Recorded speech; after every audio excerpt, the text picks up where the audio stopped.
So I got a bonus, a book review for you. I know it's not Chris Philbrook, but I need a little palate cleanser sometimes, alright? And so, a lot of times, I Google. I be looking up scary books, good books, what kind of books y'all recommend to me. I be looking up everything. And I kept seeing this book called The Squatter.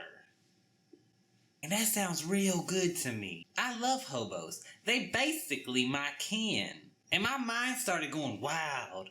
I started thinking about all kinds of crazy stuff that could have been in this book. And so I found the audiobook. And then it disappeared. Annoying. And then I searched for weeks. And then I found it again. And boy was I excited. I had to listen to it right away. And let me tell you about this book. I am so mad. I'm so mad. So the book's about this mom and her 3 daughters. It's the time the world got down with this sickness. I don't know if I'm allowed to say that on YouTube. I just see all kinds of other people censoring themselves around that. So I'm just going to be safe even though ain't nobody watching. Except you. What are you doing? Little weirdo. So she has a restaurant, but she's got to close it down. Because she ain't got no customers no more. And then she decides that she's going to downsize their house. Or sell it, get some money. You know, she got to sell the house. She got to get some money. Also, turns out that she got a dead baby daddy and a son, too. He biffed it. He out of here. They died in a car crash. And it's supposed to be this huge, thing that weighs on her soul because she's somehow responsible. But we're not going to get to know until the end of the book how she's responsible. So she's hanging out. She got a little bit of a drinking problem. And she's cruising the internet looking for a house, trying to sell her house, blah, blah, blah, blah. You know the story. Anyway, she finds a house. It doesn't say a price. It's kind of far away from where they live. And she decides that she's going to go with that house. She calls the guy. She's like, hey, guy, how much is your house? And he goes, hey, man, it's free, but you got to be a family. And she's like, I don't know if we count as a family because I'm only a single mom with a bird and 3 daughters. And he's like, yeah, that's fine. It's family enough. Cool. Whatever. So then she magically also finds a job in a restaurant right there, a job listing. So she calls that lady, and that lady's like, yeah, man, you like a Michelin star? Chef, I need you pronto. Get over here. She also just magically sells her house. She calls her friend and she's like, hey friend, I want to sell my house. I'm thinking about getting out of here. And the friend's like, yo, I know somebody who wants to buy your house cash right now. And let me tell you, that is the beginning of this whole saga in this whole book. That is, here we go. Here we go.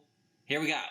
So she sits down her kids. She goes, hey, kids, we're moving. The kids are teenagers and 10. They're in that age range, 10 to teen, I guess. And they're like, hey, man, we're people now. We got friends and jobs. Not jobs, that was a lie.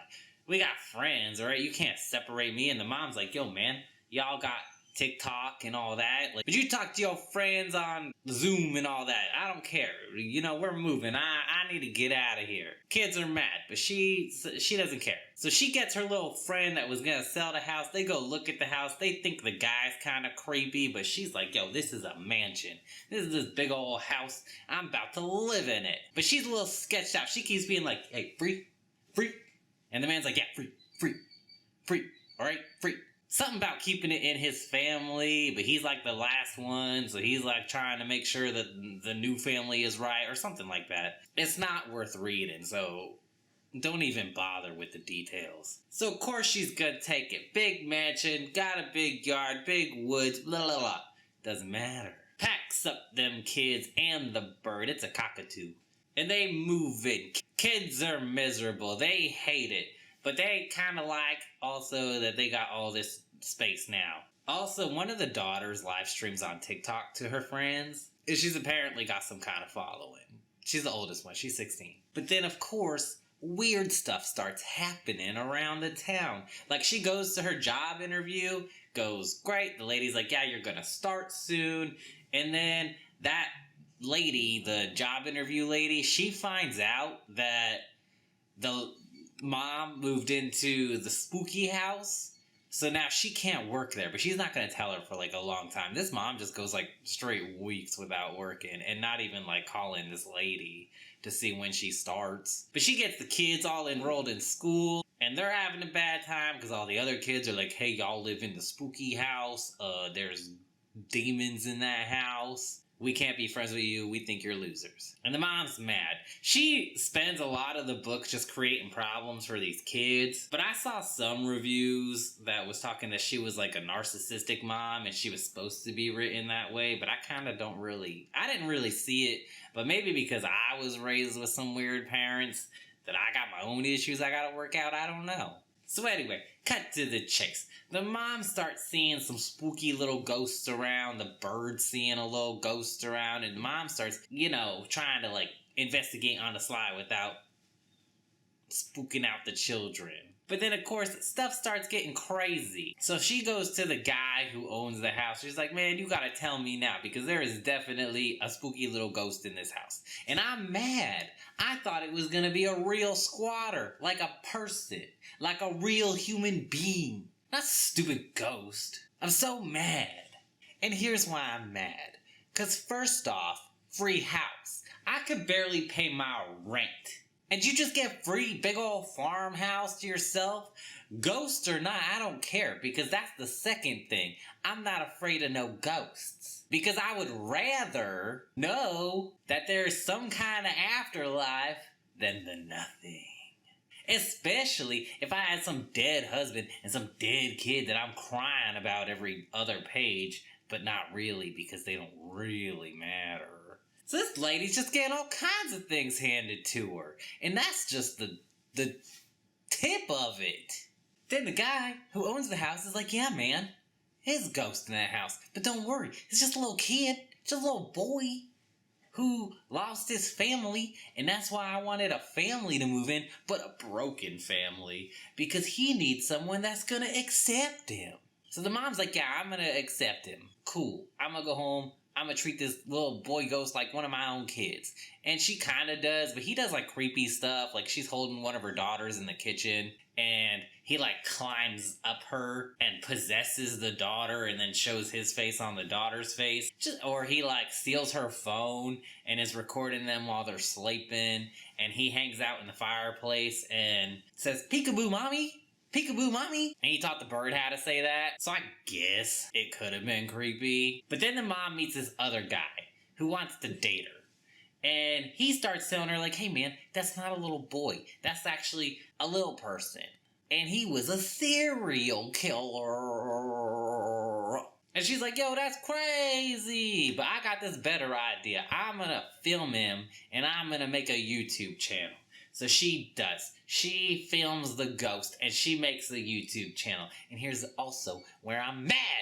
Because it instantly goes viral and she's getting millions of views and somehow her daughter upstairs sees that it's happening. She's like, Mom, we're famous now. We're rich. And now the kids are all excited that there's a ghost. So she didn't even have to really break it to him. There is a conversation where she breaks it to him, but nobody really cares. They're just like, oh, spooky, but also that makes me the cool kid. I live with a ghost. So then the news calls her. And they're like, hey man, we just saw your video and we want to get a real interview with you, real experience. And the mom's planning on turning her house into an attraction. She's like, hey kid, quid pro quo, I become your mommy and you scare people for money and we're gonna get rich and that's how I'm gonna have a job.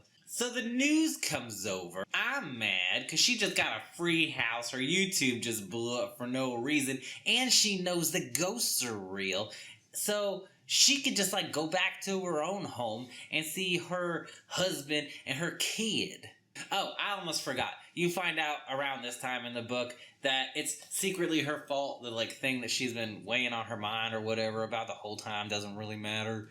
Is that she didn't go because she was drunk. So the dad and the son went out to go get groceries or something, and that's why it's her fault. It's really dumb. Alright, it's really dumb. So the news comes over, they're having an interview, spooky stuff starts happening, and they get scared off, and the mom's like, I don't care, this is my house, this is my ghost, blah, blah, blah, blah. And then the daughters move out with the friend from the beginning that went and looked at the house with her. And then the mom gets sucked up the chimney and wakes up in like a different dimension or something. That's it. That's the end. That was the whole book, and I'm really upset about it. Why would y'all even say this was a good book? It's not. Ain't even no squatter. Also in the book, it's supposed to be they're the squatters or living in the ghost house, like without permission. But you know, whatever. Bye.